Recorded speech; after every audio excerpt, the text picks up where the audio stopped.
I'm going to jump right in because I'm trying to accomplish a lot here this morning, which is in preparation for the next few weeks of doing the Sermon on the Mount.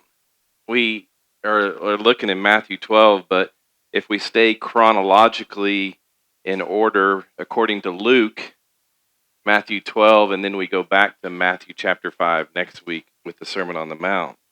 But Jesus has been confronting these religious leaders, and things are beginning to heat up right now. Like, it seems like every week, every chapter feels like another episode where the Pharisees are saying, "Aha, we've got you this time." And every episode ends with Jesus turning the tables on them, and it's not much different today. So we're going to pick up in Matthew chapter 12 verses 1 through 8. It says, "At that time, Jesus passed through the grain fields on the Sabbath." Now, let me reiterate again what we have said over the last few weeks is that there is the law of God that came to Moses, and it's in the Torah, the first 5 books. Uh, but then the Pharisees came along and felt like they needed to put a hedge of protection around God's law, and they made their own laws, which we call the oral law. And inside of that oral law, which is a book published, the Mishnah, there's 1,500 laws just on the Sabbath that they've created. Like, God said, keep the Sabbath holy, right? I mean, that's pretty simple. Keep the Sabbath holy. You realize that God gave us the law as a benefit for us, but man has like turned it into a bunch of rules and regulations. Like, if you just like listen to God's law, which we don't have to now because you have a spirit living inside of you. Like, the law was for the old covenant. But even so, if you just listen to the law, it protected you from many, many things. And that was the intention. But now you've got this oral law, this tradition of the Pharisees that's mixed in. And if you're walking through a field of grain and even like the head of the grain falls off, you broke the oral law. Not that you picked it or anything, but just that you brushed by it and it fell off. Now you've worked on the Sabbath, which is kind of ridiculous to think. And imagine if you lived in that time where the Pharisees had all these oral laws, and you literally had to ask, "Can I even tie my sandal today? Can I spit on the ground? Can I carry my mat? Can I pick grain because I'm hungry?" It's like some of these discussions sound less like theology and more like more like a homeowners association. It seems like kind of love social networking. It says, "At the time Jesus passed through the grain fields on the Sabbath, his disciples were hungry and began to pick and eat some heads of grain." Now, this wasn't stealing, even though it wasn't their fields that they were walking through, because if you read through Deuteronomy, it allowed travelers to eat grain from another person's field as long as they didn't harvest it with a sickle. Now, if you went to somebody's orchard right now and pick pears or apples, they may come out and yell at you or whatever else. But in the old covenant, this was allowed, that you could just pick from a person's crop and eat it, not like you were trying to harvest it or anything. But this wasn't even the problem. The problem wasn't eating. It was when they were eating, the Pharisees said, "You're picking grain and that equals reaping." Like, literally just a head of grain, or it falls off and you're reaping grain. Rubbing it in your hands equals threshing. And then blowing away the chaff is winnowing. Like, that's your education in farming right there. You're welcome. But the law has now been broken. The law's been broken because you picked grain. It says, "When the Pharisees saw this, they said to him, 'See, your disciples are doing what is not lawful to do on the Sabbath.' Legalism, this is what this is legalism, and it almost always values regulations over relationships. That's what it's about. Like, if there's anything that this ministry is known for, hopefully it's relationships. Like, you're not. I could care less if you're here for the teaching. I could care less if you're here for the music. It's really about being in this group right here and having relationships. Legalism, it notices the violations before it notices the people. He said to them, "Haven't you read what David did when those who were with him were hungry?" Like, here's the Pharisees that know the old covenant, the Old Testament better than anybody. And Jesus just kind of like flings this out there. Haven't you read about David in the old covenant? It's like how he entered the house of God and they ate the bread of the presence, which is not lawful for him or for those with him to eat, but only for the priest. Let me take you there. In 1 Samuel chapter 21, watch this. It says, David went to the priest Ahimelech at Nob. Ahimelech was afraid to meet David, so he said to him, "Why are you alone and no one is with you?" And David answered the priest Ahimelech, "The king gave me a mission, but he told me, 'Don't let anyone know anything about the mission I'm sending you on or what I have ordered you to do. I've stationed my young men at a certain place. Now, what do you have on hand? Give me 5 loaves of bread or whatever can be found.'" He's like gone to the temple, the synagogue, the priest, and he's literally said, "I need to feed my guys." The priest told him, "There's no ordinary bread on hand. However, there is consecrated bread. It's only intended for the priest, but the young men may eat it only if they have kept themselves from women." David answered him, "I swear that women are being kept from us, as always when I go out to battle." The young men's bodies are consecrated even on an ordinary mission, so of course their bodies are consecrated today. So the priest gave him the consecrated bread, for there was no bread there except the bread of the presence that had been removed from the presence of the Lord.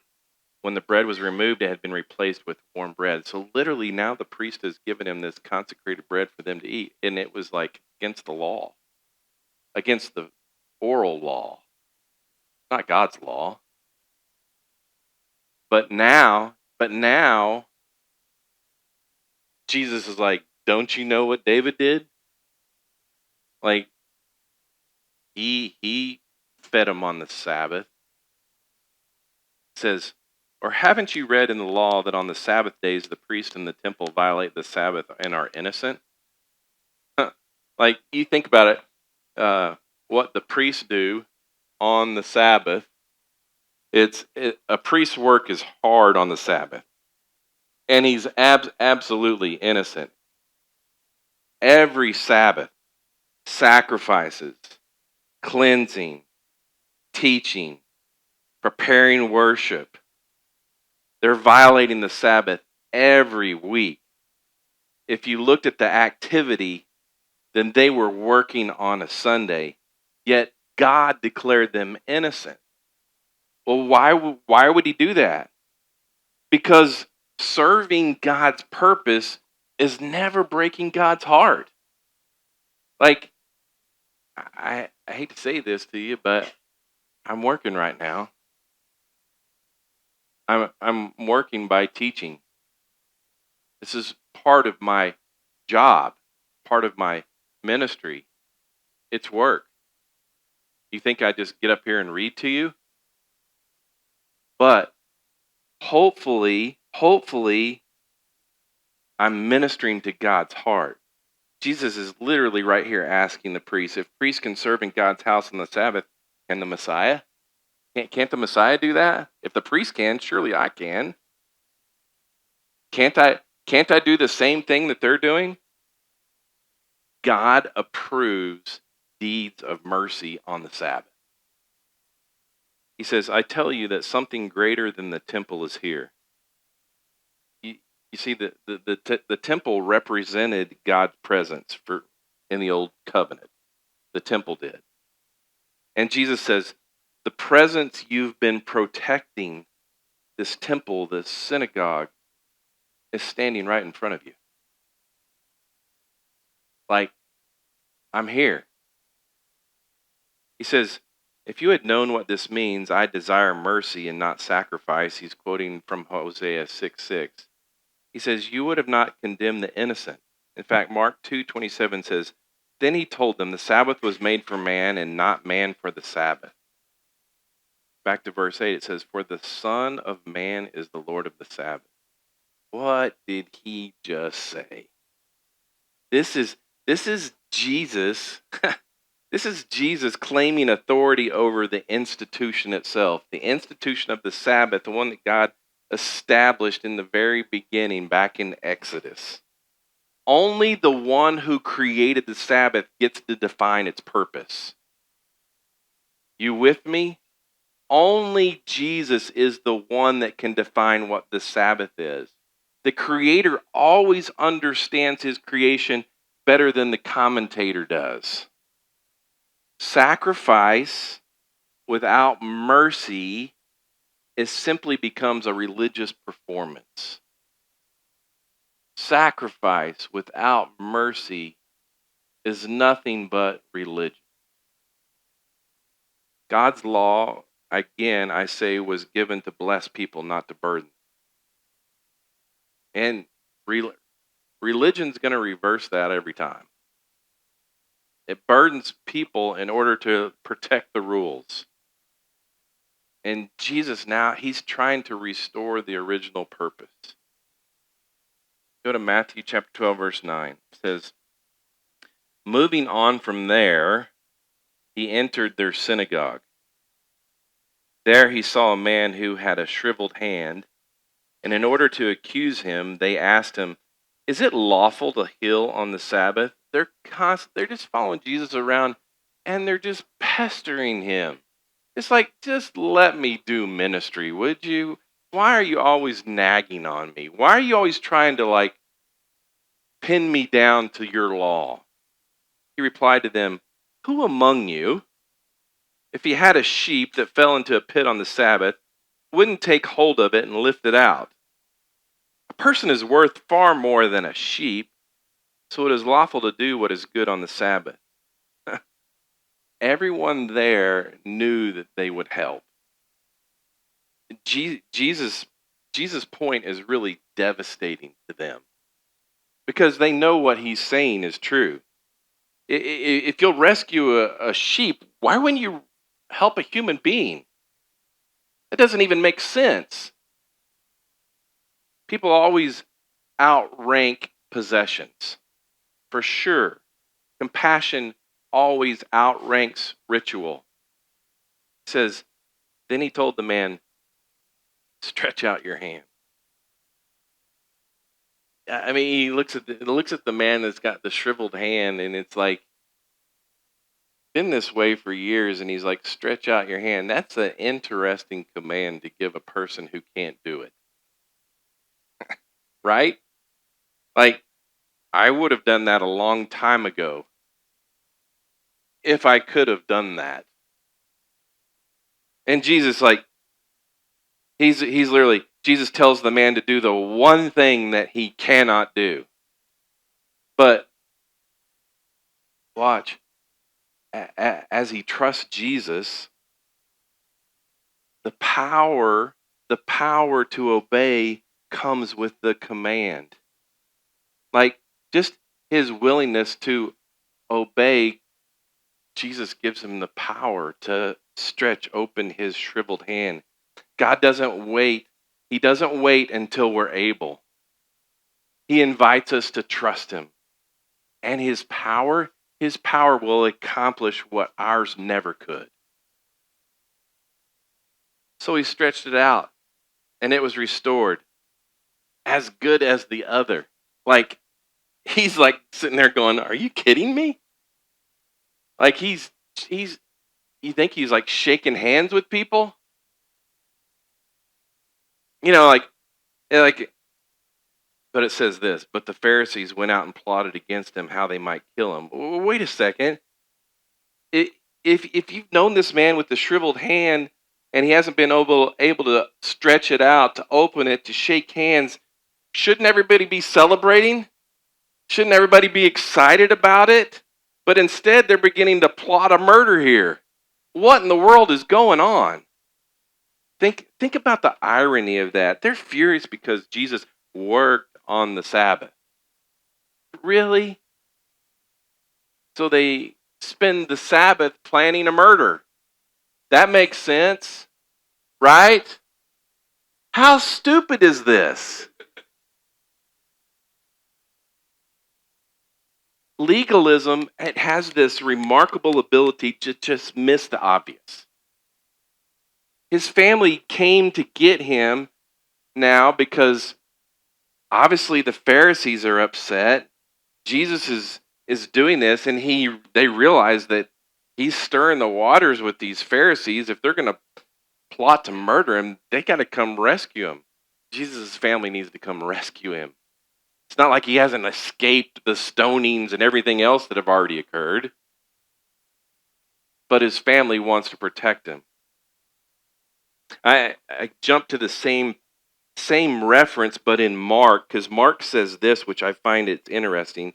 It shadows what we just read in Matthew 12. It says this: immediately the Pharisees went out and started plotting with the Herodians against him, how they might kill him. Same situation, different book, but now they've attached the Herodians to it. Who are the Herodians? The people who follow Herod, the people that are the Romans. The Romans. They were political opposites of the Pharisees. Are you kidding me? These groups agreed on almost nothing except to murder Jesus. You got two groups. Nothing unites enemies quite like a common enemy. I woke up this morning and the Dodgers picked up the biggest free agent in baseball.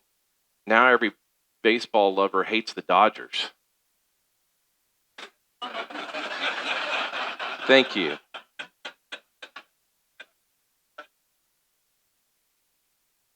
We have a common enemy. And that's what has happened now with the Herodians and the Pharisees. They have a common enemy, and it's Jesus? Are you kidding me? The one guy who does everything right? The one guy who follows the law perfectly? We're talking about God's law, not the oral law. But then we go to verse 7. It says, Jesus departed with his disciples to the sea, and a large crowd followed from Galilee. And a large crowd followed from Judea, Jerusalem, Idumea, beyond the Jordan, and around Tyre and Sidon. The large crowd came to him because they heard about everything he was doing. Then he told his disciples to have a small boat ready for him so that the crowd couldn't crush him. Imagine just preaching while the audience just keeps moving closer every sentence. This is what's happened. You see it at concerts. People just like crowd and crowd and crowd. At camp, when we go to camp and we're getting ready to eat, and the high school guys, they all crowd the door. They all crowd the door for the food line, and we have to be creative in how we control the crowd to eat at camp. Well, this is what Jesus has done. He's like, get me a boat. That way at least I can be away from the crowd. He says, since he had healed many, all who had diseases were pressing toward him to touch him. That sounds kind of gross, right? Like in today's world, someone that's diseased, you don't let them touch you. But remember, Jesus reached out and touched the leper. He touched the one who was diseased. It says, whenever the unclean spirits saw him, oh man, let me say that again. Whenever the unclean spirits saw him, they fell down before him and cried out, you are the Son of God. The unclean spirits? You mean the evil spirits? It says, and he would strongly warn them not to make him known. Like, you're telling these unclean spirits don't tell anybody what you just said, what you just know. Don't tell anybody. Like, even the demons recognize it. But the Pharisees can't? This is crazy. The irony of this is that the religious leaders of the country, of the nation, are debating his identity while the demons are confessing it. Eh, knowledge alone does not equal faith, which is all they had. They had knowledge. That was it. E- Even the demons possess accurate theology. That's crazy. Saving faith is literally trusting the one you know. Verse 15, it says, Jesus was aware of this and withdrew. Large crowds followed him. Wherever Jesus went, they were following him, and he healed them all. He healed them all, it says. He warned them not to make him known. Don't, I heal you, I heal you, don't tell anybody. So that what was spoken through the prophet Isaiah might be fulfilled. Oh, this is why he's telling them not to say anything, because of what Isaiah said. Here's what Isaiah said, and he's literally quoting the prophet. He says, "Here is my servant whom I have chosen, my beloved in whom I delight. I will put my spirit on him, and he will proclaim justice to the nations. He will not argue or shout, and no one will hear his voice in the streets. He will not break a bruised reed, and he will not put out a smoldering wick until he has led justice to its victory. The nations will put their hope in his name." Literally, Jesus is saying, I'm here to fulfill the prophecy of Isaiah. The world often throws away damaged things. We live in a society where just get something new, replace it. Jesus is saying, I'm specializing in restoration. I want to restore people. Some people feel like bruised reeds in this room. Others feel like a candle that's barely lit and is ready to be blown out. And they just keep hanging on. I'm telling you, Jesus doesn't blow out what's left. He he he gently fans it back into a flame. He does. Matthew, he's also showing something heartbreaking here. If if Israel's leadership is rejecting the Messiah, while the nations will eventually put their hope in him. Like, your leadership is so messed up. The gospel that was first offered to Israel will ultimately spread throughout the world. And it's not because of the religious leaders. It's because of 12 faithful men. He says, Luke chapter 6, verse 12, during those days, he went out to the mountain to pray and spent all night in prayer to God. We were with the high school students Wednesday night, and they were talking about pulling all-nighters. How many consecutive all-nighters have you? Like, I don't do all-nighters. But Jesus did. Like, he spent the whole night in prayer to God. Watch this. Before making one of the biggest leadership decisions in history. In history. He stayed up and prayed all night long. What was the biggest decision in history? When daylight came, he summoned his disciples, and he chose 12 of them. Like, he had probably 100 disciples around him, but he chose 12 of them, whom he also named apostles, apostles being those that were with Jesus and got to experience the miracles of Jesus and the teachings of Jesus and the life of Jesus. Those are the apostles. Simon, whom he also named Peter, and Andrew, his brother. This is big. James and John, Philip and Bartholomew, Matthew, also known as Levi, and Thomas, James the son of Alphaeus, and Simon called the Zealot, Judas the son of James, yeah, and Judas Iscariot, who became a traitor. Huh.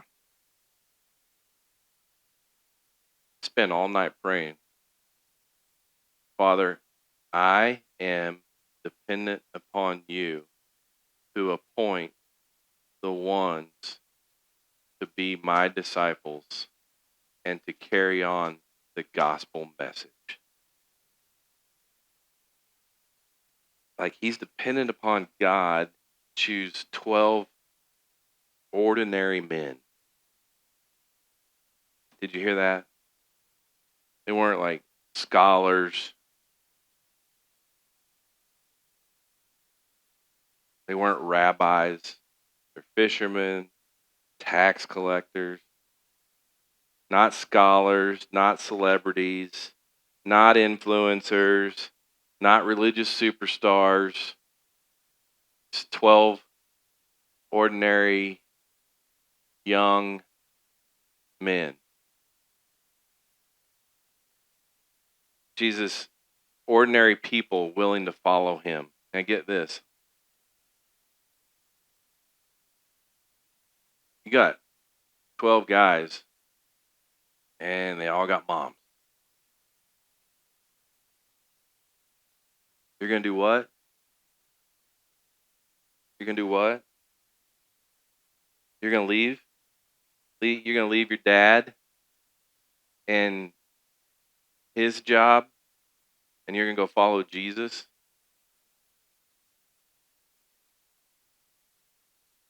It's 12 ordinary guys. Mama had to let him go. That's the calling of God. I never would have believed that I'd be in Indiana for 36 years. I left my mama.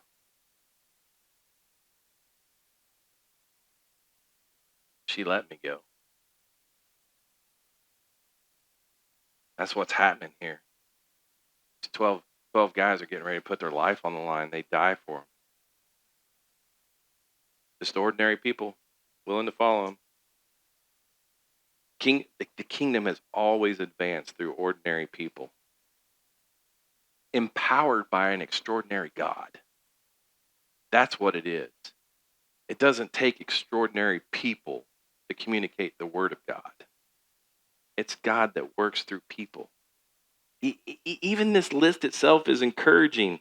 A tax collector who worked for Rome, okay?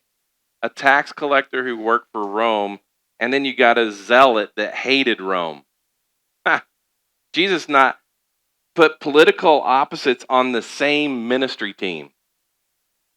If he can make Matthew and Simon work together, there's hope for a divided community here. Do you hear me? Like, we have an extraordinary God that even though we're divided in this community and divided in this state, divided in this country, my God's bigger than that. So here's the big idea. Are we going to trust God's heart or merely just defend our traditions? And here's this. Jesus didn't come to abolish God's law. He came to fulfill it. He came to reveal its true purpose. And the Sabbath, the whole Sabbath, the institution of the Sabbath, which we think is a Sunday morning worship service, He pointed it to rest, a Sabbath rest. That's what he made this to be. Like, my Sabbath is 7 days a week, 24/7. I have a holy living God, a Holy Spirit that's taken residence inside of my body. And he says, Rusty, would you just stop working for me and allow me to work through you and in you? And I rest. That's what the intention is. That's what the whole purpose was. Jesus says, I am the Lord of the Sabbath. Jesus, if you're living in me and I'm living in you, take charge. The, the temple pointed to God's presence, but now the sacrifices pointed to mercy, right? You saw it right here. Every one of them ultimately pointed to him. The Lord of the Sabbath invites weary people into the rest that religious performances could never promise. It's all about Jesus in you. You understanding your identity in Jesus and Jesus in. I'll be here next Sunday saying the same thing. And the Sunday after that, and the Sunday after that. It's all about you knowing who you are in Christ and what he has done for you. If you think it's about being present here on Sunday morning, you totally missed it. So, Father, I thank you for your word. I thank you for how you continue to teach us. May we understand what Sabbath rest is each day, even more and more.